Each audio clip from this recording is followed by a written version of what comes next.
Om Shanti and good morning. आज हमारे शिव बाबा भगवान शिव ने जो हम बच्चों प्रति स्वमान दिया वो है, मैं सदा साक्षी व बेहद के वैरागी आत्मा हूँ। मैं सदा साक्षी बेहद के वैरागी आत्मा हूँ। I am constantly a detached observer with unlimited disinterest. तो सम्मान है सदा साक्षीपन की स्थिति हमारी बनी रहे इस कलयुग की दुनिया में रहते हुए।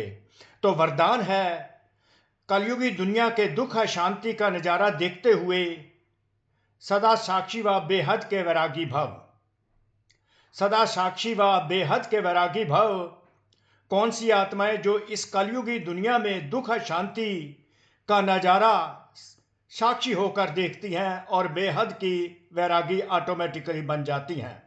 तो डिटैच्ड ऑब्जर्वर बाबा हमको बनाना चाहते हैं और इसको कहते हैं power to withdraw, power to detach.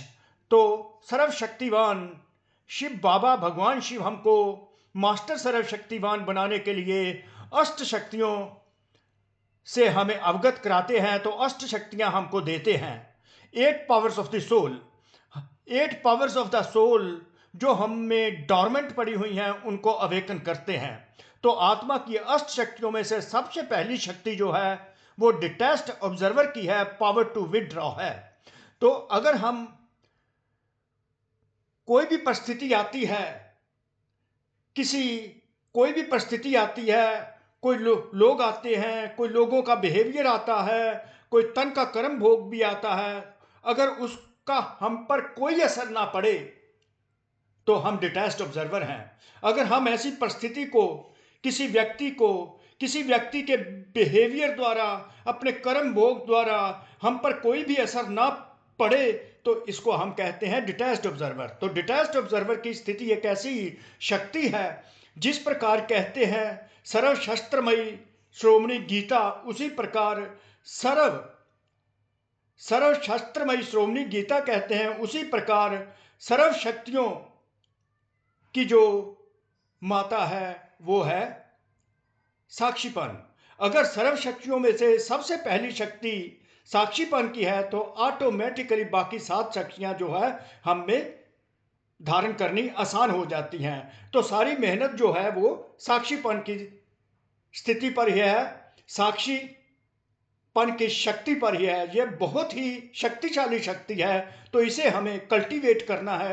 इसे कल्टीवेट करने के लिए जो भी परिस्थितियां आती हैं, जो भी व्यक्ति आते हैं, जो भी वस्तु आती है, जो भी कुछ हो रहा है इस कलयुग में, उसको हमने एज ए डिटैच्ड ऑब्जर्वर देखना है। ये एक अभ्यास है। जितना हम अभ्यास करते जाएंगे, जब मेडिटेशन के द्वारा, जैसे ही मेडिटेशन के द्वारा ये शांत स्थिति अपनी स्थापित करेंगे, अर्थात डिटैच्ड ऑब्जर्वर अल्टीमेट ऑब्जेक्टिव जो है बाबा का, मेरे बच्चे स्टेबल और शांत रहे, कैसी भी परिस्थिति आ जाए उस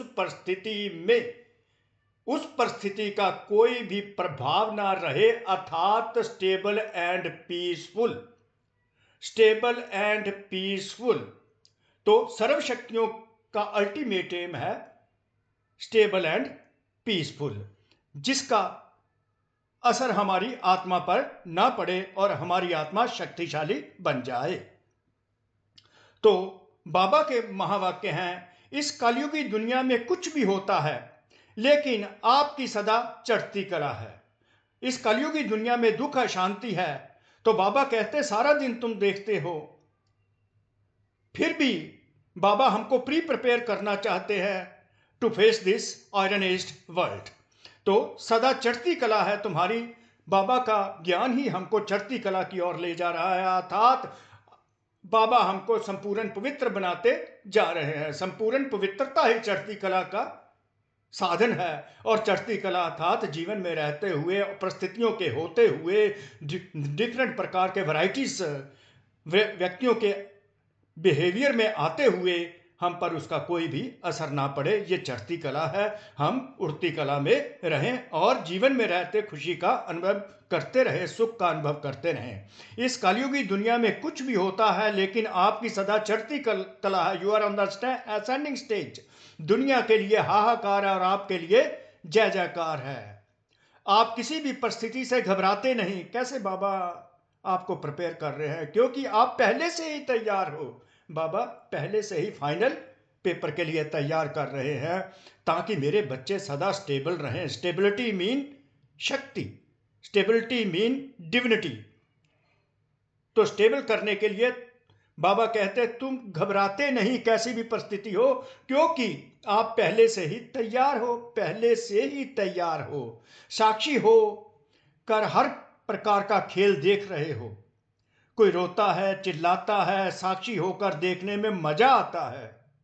चढ़ती कला है, मजा आता है। जो कलयुगी दुनिया के दुख शांति का नजारा साक्षी होकर देखते हैं वे बेहद के वैरागी बन जाते हैं। जो साक्षी होकर हर खेल देखते हैं वह बेहद के वैरागी बन जाते हैं। जो कलयुगी दुनिया के दुख शांति का नजारा साक्षी होकर देखते हैं वह बेहद के वैरागी बन जाते हैं। Unaffected by any kind of the situations. Om Shanti, Om Shanti.